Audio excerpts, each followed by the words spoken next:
이 야곱이라는 이름은 개인적인 이름이에요. 그러나 이스라엘이라는 이름은 어떤 이름이냐면 민족적인 이름이에요. 이제부터는 내가 너를 통해서 민족을 이루겠다라고 말씀을 하시는 거예요. 그래서 여태까지는 배타적으로 한 사람에게만 흘러가던 이 언약이 누구에게로 흘러가냐면 야곱의 12아들들에게 흘러가도록 오늘 본문에는 베냐민 12번째 아들을 낳음으로 이 언약을 계승할 12명의 지파의 머리들이 이제 완성되게 되었다. 이제 구속사의 흐름은 한 개인에게 흘러가는 것이 아니라 배타적으로 가는 것이 아니라 어떻게 간다는 거예요? 이제 확장되기 시작하였다. 그리고 그렇게 확장되는 선민의 역사가 이제는 예수님을 통하여 모든 구원의 역사로 오늘 우리들에게까지 이르게 되어진 줄로 믿습니다. 자, 그러니까 이 이름의 변화는 그냥 이름의 변화가 아니라는 거죠.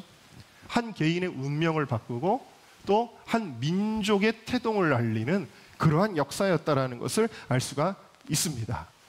자, 두 번째로 언어의 중요성을 보여주는 것이 바로 요셉의 이름입니다. 함께 읽어볼까요? 요셉의 이름.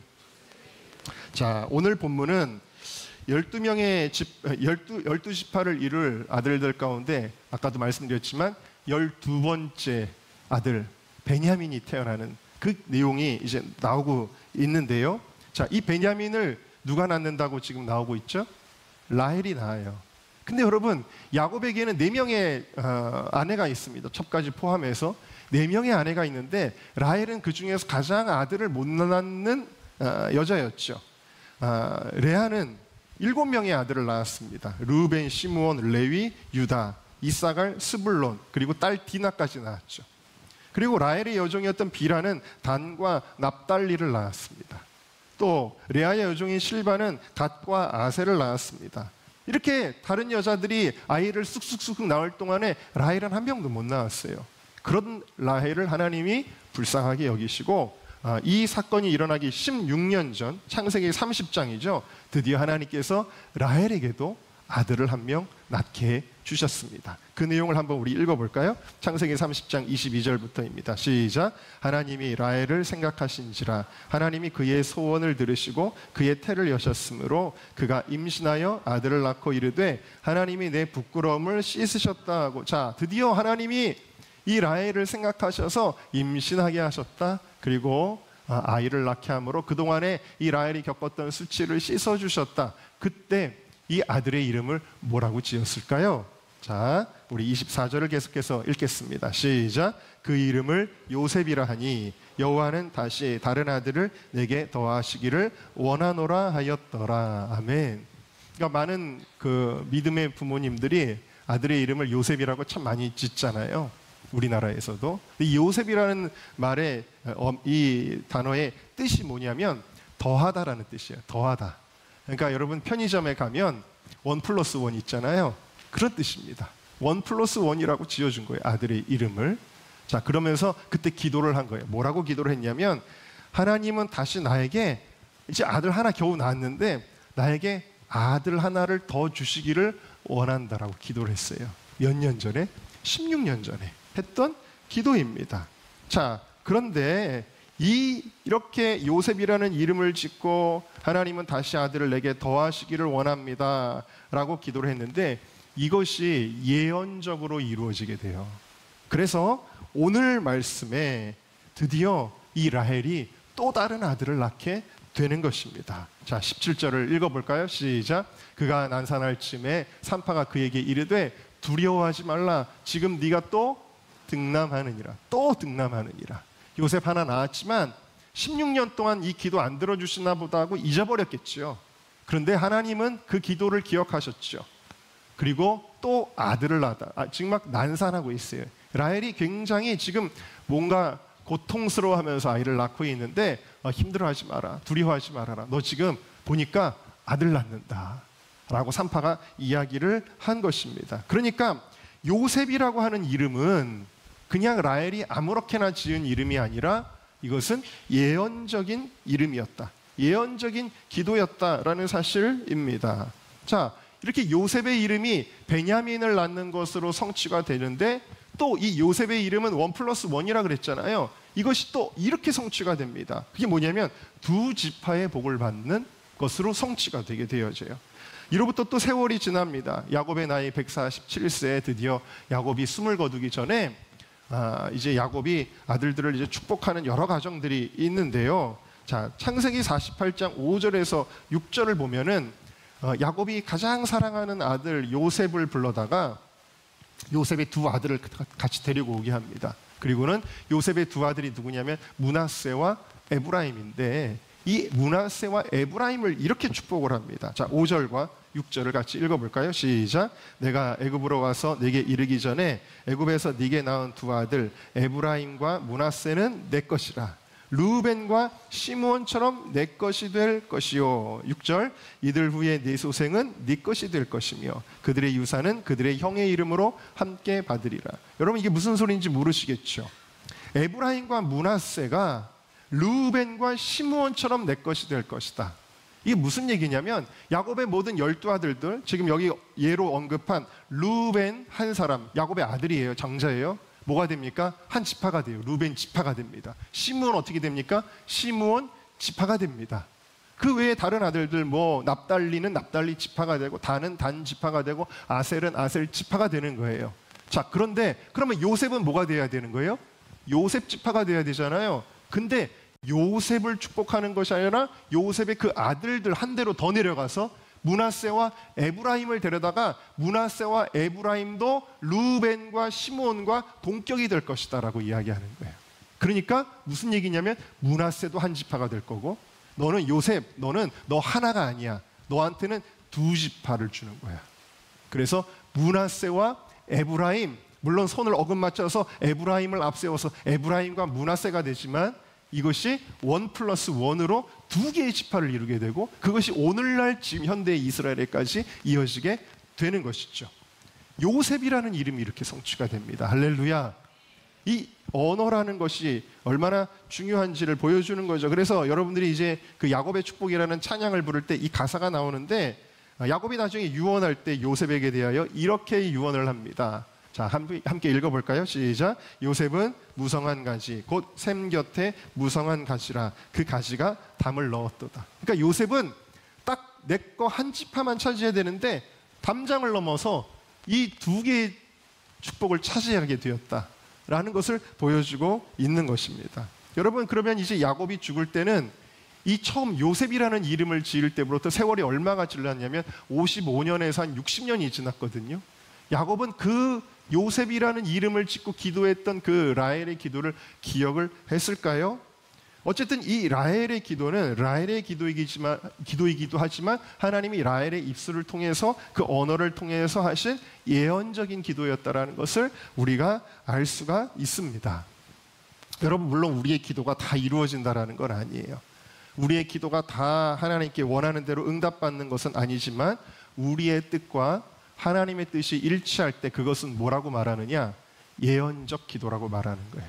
반드시 성취되는 예언적 기도가 여러분들의 삶 가운데 계속 터져나오기를 주님의 이름으로 축원합니다. 그러니까 여러분, 어떨 때는 여러분이 어렸을 때 했던 기도가 있어요. 근데 그 기도가 내가 하는 기도가 아니라 성령께서 나로 하여금 하게 하시는 기도다라는 거예요. 어느 순간 여러분들이 나도 모르게 내가 생각하지 않았던 기도를 막 하고 있어요. 그게 무슨 기도라고요? 예언적 기도라는 거예요. 하나님이 여러분들의 삶을 통해서 여러분의 삶 가운데 행하실 일임을 여러분들이 믿음으로 확신하시기를 주님의 이름으로 축원합니다. 자, 이 언어의 중요성 세 번째는 뭐냐면 야곱의 그건입니다. 함께 읽어볼까요? 시작. 야곱의 그건. 자, 그건이라는 말은 뭐예요? 좀 극단적으로 나쁘게 하는 말이잖아요. 자, 이런 말조차도 하나님이 이루신다라는 거죠. 자, 이제 라헬이 요셉도 낳은 것만 해도 감사한데 또 이제 베냐민까지 낳았습니다. 얼마나 좋은 일이에요. 그렇잖아요, 여러분. 경사잖아요. 그런데 이 좋은 이 역사적인 사건을 맞이하면서 또 12지파가 완성되는 이 놀라운 축복의 역사적 사건을 맞이하면서 라헬은 어이없게도 아이를 낳다가 어떻게 되죠? 죽어요. 죽습니다. 얼마나 자기가 아이를 낳다가 죽는 게 통한스러운지. 사실 그렇잖아요. 아이를 낳으면서 그 아이는 엄마 없이 자라야 되는데 얼마나 통한스럽겠습니까? 얼마나 통한스럽든지 아들의 이름을 뭐라고 지었다고요? 베논이라고 지었어요. 자기 아들의 이름을 슬픔의 아들, 고통의 아들, 불행의 아들이라고 지었다라는 거예요. 자기 아들의 이름을. 자, 그러면 이 라헬이 생각하지도 못한 이 갑작스러운 죽음을 맞이한 것은 우연이었을까요? 놀랍게도 그 이전에 어떤 사건이 있었냐면 라반의 집에서 야곱의 가정이 탈출할 때에 이 라헬은 온전한 여호와 신앙을 못 가졌던 것 같아요. 뭘 가지고 나왔냐면 뭘 훔쳤죠? 드라빔을 훔쳐요. 드라빔을 훔쳐가지고 몰래 숨겨가지고 나오는데 이거를 야곱도 몰랐어요. 남편도 모르게 그걸 숨겨가지고 왔어요. 왜냐하면 드라빔을 가지고 있어야 나중에 아버지가 죽으면 재산을 더 많이 차지할 수가 있어요. 그래서 그걸 아마 생각했던 것 같아요. 그리고 드라빔이 어떤 가정에 축복을 가져다 준다는 효험이 있다라고 그 우상단지를 가지고 나왔어요. 그랬더니 이 라반이 드라빔이 없어진 거를 알고는 막 쫓아옵니다. 쫓아와가지고 결국 따라잡아요. 따라잡아가지고 화를 막 내면서 그래, 도망간 것까지는 좋다. 근데 왜 내 드라빔 훔쳐갔어? 하면서 막 화를 내니까 야곱은 라헬이 드라빔을 가져온 걸 알아요? 몰라요? 모르잖아요. 그래서 이 야곱이 뭐라고 이야기를 했습니까? 한번 찾아볼까요? 창세기 31장 32절입니다. 자, 읽어볼까요? 시작. 외삼촌의 신을 누구에게서 찾든지 그는 살지 못할 것이요. 아주 자신 있게 말한 거예요. 드라빔 가져간 사람 있으면 그 사람은 죽을 것입니다. 이렇게 얘기한 거예요. 이게 뭐죠? 그건이죠. 왜? 혹시라도 자기 아내들 가운데 혹은 자녀들 가운데 누가 들고 나왔으면 어떡해요? 그런데도 불구하고 이 야곱이 아주 부정적인 극언을 합니다. 그 가져가는 사람이 있으면 그 사람 죽을 겁니다. 그렇게 이야기를 했죠. 사실 이제 드라빔을 결국은 못 찾아요, 라반이. 왜냐하면 라헬이 그 나귀 안장에다, 말 안장에다가 집어넣어가지고 그래가지고 못 찾게 했습니다. 그냥 넘어가면 되는 일 아니에요? 그냥 넘어가는 일이에요. 아무도 신경 쓰지 않는 일입니다. 다 잊어버릴 일입니다. 그런데 그 부정적인 그 말, 그것이 시간이 지나도 해결되지 않았습니다. 해결되지 않으니까 하나님은 이 그건조차도 예언적으로 사용하셨다. 그래서 그 원래 고향 땅이었던 베들레헴에 이르기 바로 코앞에 두고 이 라헬은 그 고향 땅에 들어가지 못하고 죽음을 맞이하게 되어집니다. 이스라엘 백성들이 가나안 땅에 안 들어가고 막 원망하고 불평하고 그러지 않습니까? 자, 그때 하나님께서 그들의 부정적인 말을 다 들으셔요. 민수기 14장 말씀 우리 찾아봅시다. 27절부터 같이 읽어볼게요. 시작. 나를 원망하는 이 악한 회중에게 내가 어느 때까지 참으랴. 이스라엘 자손이 나를 향하여 원망하는 바 그 원망하는 말을 내가 원망하는 말을 막 했는데 하나님이 다 들으셨대요.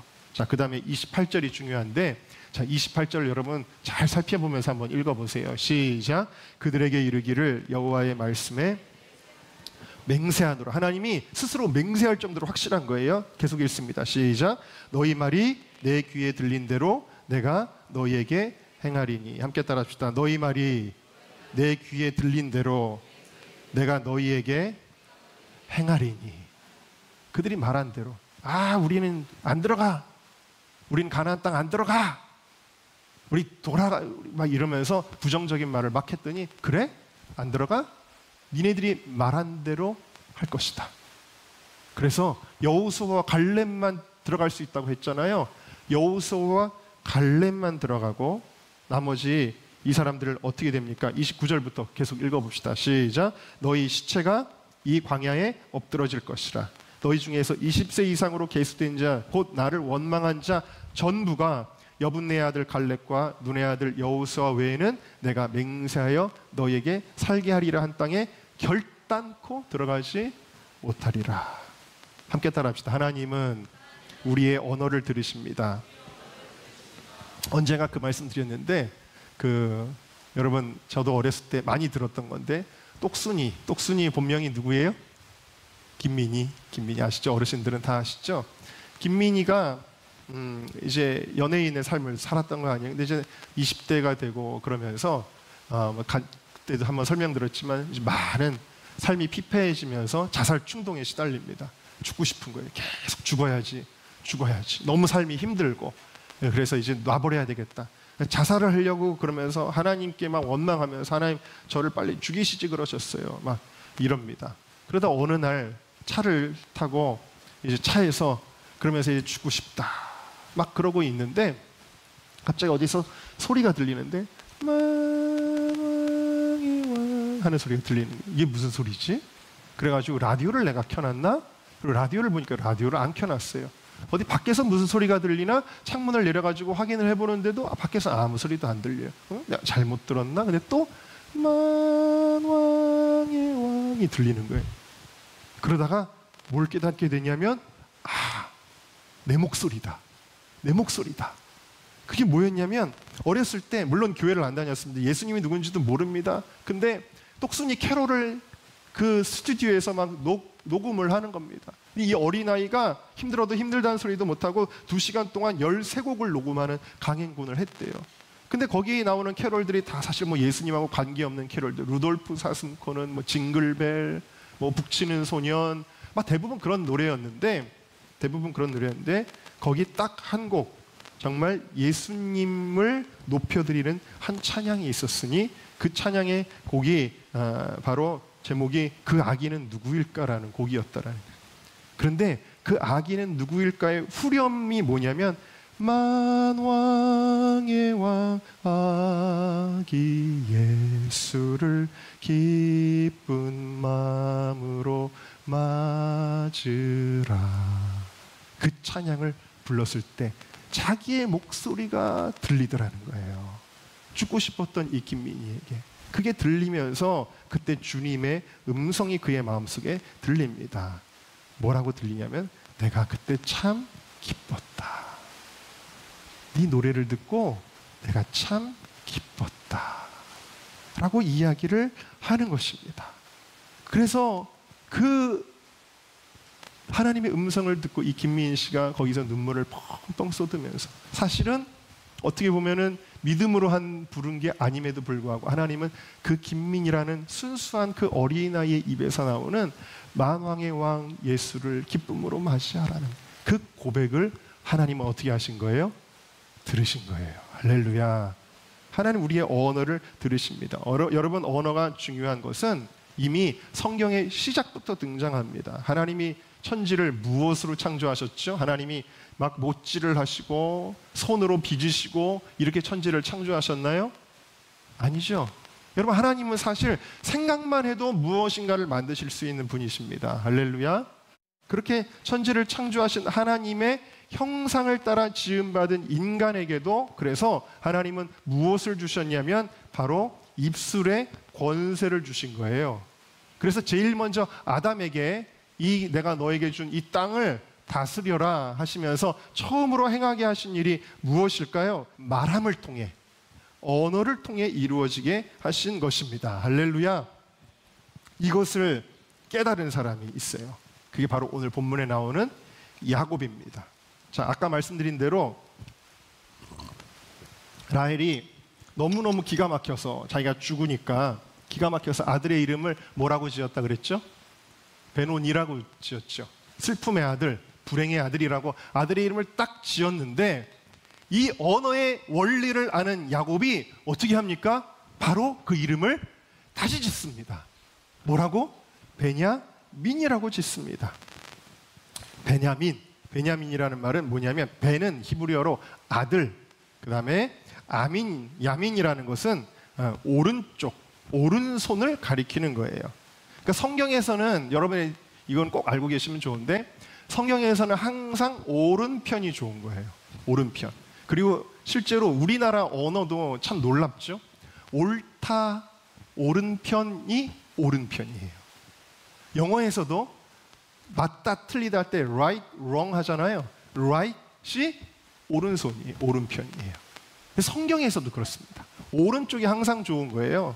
자, 그래서 뭐 세상에서도 뭐 우파, 좌파 뭐 이렇게 나누듯이 성경에서도 오른편과 왼편이 있어서 마태복음 25장에 양과 염소로 비유할 때 양이 어디 있어요?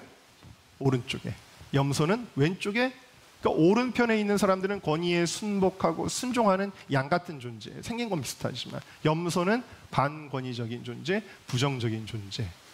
이 원망과 불평의 존재로 성경을 이렇게 보여주고 있는데 그래서 오른편에 있는 자들이 복이 있기 때문에 그 아들의 이름을 지금 이 라헬은 원망과 불평의 언어로 자기 아들의 이름을 지었잖아요. 너무 슬프다, 너무 한스럽다, 너무 통한스럽다, 그렇게 아들의 이름을 지었지만 이 야곱은 그 언어를 바꾼 거예요. 할렐루야. 베냐민이다. 베냐민, 오른편의 아들. 그래도 아내가 지은 이름의 그 어감을 살려서 이름을 탁 바꿔 버렸다. 그래서 성경에 보면 이름이 바뀐 수많은 사람들이 있지만 가장 빨리 이름이 바뀐 사람이 바로 베냐민이에요. 베냐민은 이름이 바로 바뀌었어요. 자, 그런데 놀랍게도 이것은 베냐민 지파에 대한 예언적인 선포가 되었습니다. 그까지 이름이 뭔 상관이 있어? 라고 할지 모르지만 이것은 예언적인 선포였다. 18장에 보니까 각 지파에 땅을 나눠주는데 이 하나님께서 그러니까 그 왕권을, 예수 그리스도가 오실 왕권을 어느 지파에 주시냐면 유다 지파에 주셔서, 유다는 정치적 리더적 장자권을 가지게 되는데 바로 이 유다에 딱 붙어 있는 땅을 베냐민에게 주세요. 하나님이. 놀라운 거는 물론 이 베냐민 지파는 사사기 18장에는 큰 죄를 지어서 다 죽을 뻔했어요. 600명 남고 다 죽었어요. 그런데도 하나님이 또 그 베냐민을 다시 회복시켜 주시고 살려주시죠. 자, 이렇게 하면서 놀라운 일이 발생하게 되는데 이스라엘의 분열이 일어납니다. 언제냐면은 솔로몬이 죽고 나서 르호보암과 여로보암으로 딱 갈라지죠. 그러니까 하나님의 왕권은 어디에 있어요? 이러니 저러니 해도 아무리 르호보암이 멍청하고 정치를 못하고 아무리 르호보암이 부패하고 그래도 하나님의 왕권은 어느 지파에 있어요? 유다 지파에 있어요. 근데 인본적인 사람들은 야, 르호보암 너무 마음에 안 들어. 저런 사람이 어떻게 우리를 다스려? 야, 우리 저 르호보암 거부. 우리는 새로운 왕을 세울 거야. 해서 세운 왕이 여로보암이에요. 그리고 이 선동, 여로보암의 선동에 의해서 끌려간 지파가 10개 지파. 그들이 세운 나라가 북이스라엘. 그런데 이 선동과 이 거대한 영적 흐름에, 이 악한 흐름에 동참하지 않고 그래도 나는 유다 편에 설레 했던 지파가 누구예요? 베냐민. 베냐민은 오른편에 섭니다. 오른편. 그리고 이 베냐민 지파를 통해서 하나님이 놀라운 축복을 주시죠. 그래서 베냐민 지파엔 정말 위대한 믿음의 사람들이 나오죠. 에스더와 모르드게가 베냐민 사람이고요. 신약에서 가장 중요한 인물이 누구예요? 바울이죠. 이 사도 바울이 베냐민 사람. 하나님이 이와 같이 베냐민을 예언적으로 축복해 주셨다라는 것을 말씀드릴 수 있는 것입니다. 자, 여러분, 저는 사주팔자 계명 철학을 이야기하는 것이 아니라 우리의 믿음의 언어를 이야기하는 거예요. 할렐루야. 1870년에 테네시주의 한 작은 마을에서 태어난 후퍼의 이야기가 책으로도 소개가 된 적이 있는데, 이 아이는 아버지가 누군지도 모르는 사생아로 태어났어요. 그래서 동네 사람들이 다 이 아이를 비웃고 따돌렸습니다. 어렸을 때부터 항상 친구들한테 왕따 당하고 놀림받고 서럽게 그렇게 살았습니다. 12살이 되었는데 그 마을에 부임한 젊은 목사님의 소문을 듣게 됩니다. 소문을 들으니까 뭐라니, 그 목사님이 가는 곳마다 밝아진다, 사람들이 위로받고 격려받는다, 그런 이야기를 듣는 거예요. 그래서 그래? 나도 위로받고 싶은데, 그래서 교회를 가요. 이 아이가 교회를 가서 이제 예배당에 이제 들어가서 예배를 드리는데, 그 예배를 드리는 가운데 성령님께서 그의 마음을 터치하여 주시고 큰 은혜를 받게 되어집니다. 그래서 너무 은혜가 충만해서 축도가 끝나고 성도들이 막 나가는데도 빨리 나가지 않고 한참을 있다가 이제 사람들 틈에 껴가지고 이제 악수하면서 이제 나가잖아요. 자, 그런데 드디어 벤 후퍼의 차례가 되었습니다. 악수를 하려고 손을 건네면서 목사님이 벤 후퍼라는 아이를 처음 보잖아요. 그러니까 이 아이를 누군지 모르잖아요. 그래서 너 누구지? 너 누구 아들이더라? 라고 이야기를 합니다. 사람들 분위기가 좀 싸해졌죠. 왜냐하면 얘는 아버지가 누군지 알아요? 몰라요? 모르잖아요. 너 누구 아들이지? 라고 할 때 사람들이 수군거리기 시작했습니다. 아유, 큰일 났다. 목사님은 모르셔가지고 저렇게 물으시네. 제 아버지도 없는 애인데. 사람들이 이렇게 하고 있는데, 근데 목사님의 표정이 갑자기 밝아지더니 목사님이 이렇게 말씀하십니다. 아, 너 누구 아들인 줄 알겠다. 너 아버지를 닮아서 내가 금방 알아볼 수 있었어 라고 목사님이 이야기를 합니다. 회중들은 더 긴장이 됩니다. 도대체 목사님이 무슨 말을 하시려는 거야? 근데 목사님이 이 말을 하시는데 이 말 한마디가 벤 후퍼의 인생을 완전히 뒤바꿔 놓게 됩니다. 그게 뭐였는 줄 아세요? 너 하나님 아들이구나 라고 이야기를 하였습니다. 평생 어딘가에 소속돼 본 적도 없고 누군가를 아버지라고 불러본 적도 없고 누구 아들이라고 칭해본 적도 없었던 이 벤 후퍼가 처음으로 자기의 정체성을 발견하게 되면서 그래, 나는 하나님의 아들이구나, 그것을 발견하게 되어지고, 그래서 그가 훗날 어떤 사람이 되냐면 테네시주의 주지사를 2번이나 부임하고 하나님을 경외하는 아름다운 크리스천으로 그가 살게 되었습니다. 그가 자서전에 이렇게 남겼습니다. 그날 넌 하나님의 아들이야. 하나님의 아들답게 살아.